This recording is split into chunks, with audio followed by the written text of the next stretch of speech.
Randomness is required for most of the statistical tests, whether they are parametric or non-parametric. So in most of the non-parametric tests, dear students, you are required to test that the sample has to be random. So there are various tests that are being developed to test the randomness of the data. One of the tests that you would be getting familiar with is the run test. So run test may be used to test the randomness of the samples that are to be tested for various non-parametric tests. In an ordered sequence with two types of symbols, a run is defined as a succession of one or more identical symbols which are followed and preceded by two different symbols, or there may be no symbol at all. Now, number of runs are to be calculated if our objective is to know that whether the series of items or events that are random or non-random. Because students, if your sample will not be random, we even may not be able to apply most of the non-parametric tests. For example, if we are talking about the sequence of presence and absence of the students in a class, the two patterns are being shown before you.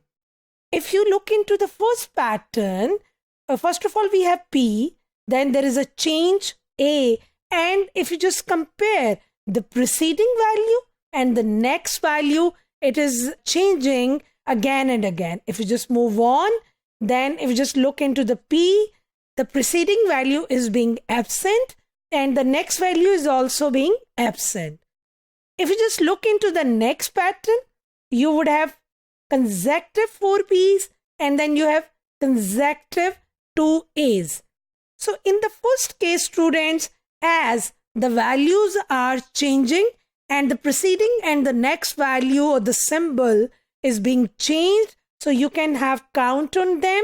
So this is the first run, then second, third, fourth, fifth, sixth, seventh and eighth.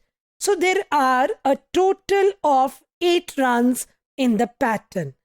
Whereas if you look into the second sequence, there are only 2 runs. This is run number 1 and this is run number 2. An application of the randomness may be required where for a sample data, the underlying assumption under the statistical analysis would be the requirement of a random sample. So students, it may be the requirement for most of the statistical hypothesis testing with the parametric as well as with the non-parametric test.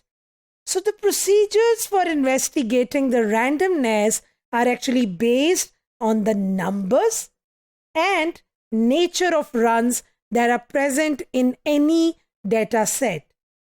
The only assumption that we would have to look into the runs test or into the data for applying the runs test is that the data available for analysis, it consists of a sequence of observations recorded in order of their occurrence, which may be categorized into 2 mutually exclusive types. Whereas we define n being the total sample size, n1 the total number of observations of one type, and n2 are the total number of observations of other type. As you have observed in the previous example, students, that there were 2 types of mutually exclusive categories. One was the present and other was the absent. So for that particular data, we can assure this particular assumption of runs test.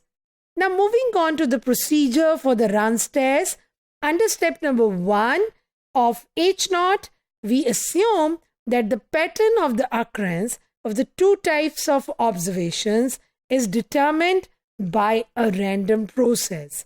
Now students, this run test is applicable for two-tailed case as well as for the directional hypothesis of the one-sided type. Now, at the same H0, you may have three types of alternative hypothesis. For a two-sided test, we would assume the H1 that the pattern of occurrence is not random. Whereas for the one-sided test of two types, for the first type, we may have that the pattern is not random, and further we assume that too few runs are to be attributed to chance. Whereas for other type of one-sided tests, we may assume that there are many runs to be attributed to chance. Under step 2, you are required to take on alpha. Under step 3, you are required to record the R, which are the total number of runs. And for a given situation or data set, once you have calculated the total number of runs, you are required to compare them with the critical values of the runs test. Now, students, if your alternative hypothesis is two-sided, then you design the critical region in a way that you would have to reject H0 at 0.05 or alpha level of significance if R is either less than or equal to the lower critical value. So this is very important, students. Actually, whenever you look into the runs test for randomness, the lower critical values as well as the upper critical values would be shown to you. So you reject H0 at alpha if R is either less than or equal to the lower critical value or greater than or equal to the upper critical value. Now, for alternative hypothesis of second type, which was one-tailed, you are required to reject H0 at 0.025 level of significance. Now, how you have got 0.025? Actually, alpha by 2 is required in this case. So, if R is less than or equal to the lower critical value of the runs test, then you reject your H0. Whereas, if we are talking about alternative hypothesis, if I just move on to the previous slide where you were required to have too many runs, if they occur with some data sets, then for that data, you are required to reject H0 at 0.025 level of significance if your R is greater than or equal to the upper critical value of the runs test table that you have considered for making the comparison. And finally, on the basis of step 4 and 5, you will be making your conclusion whether to reject or accept your null hypothesis.